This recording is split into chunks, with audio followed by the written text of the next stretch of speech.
Merci Madame la Présidente.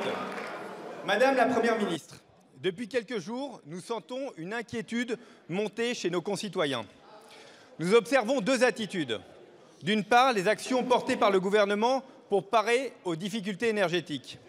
Et d'autre part, des expressions alarmistes qui voudraient entretenir la peur.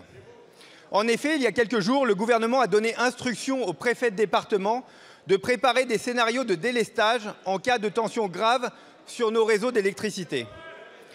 L'objectif de cette mesure vise à prévenir tout risque de coupure généralisée en janvier qui impacterait trop fortement le fonctionnement de notre pays.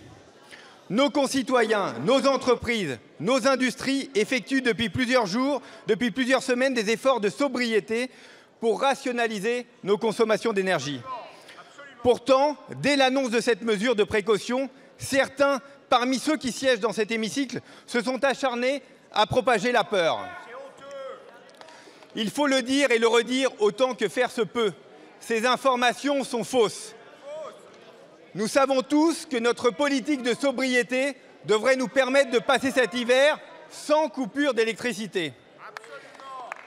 D'ailleurs, le scénario d'un délestage au mois de décembre a été écarté par RTE. Mais pour certains groupes politiques, la capacité à prévoir et anticiper tout scénario serait déjà une faute. Notre majorité, je vous le dis, assume de tout faire pour protéger nos hôpitaux, nos écoles et l'ensemble de nos services publics.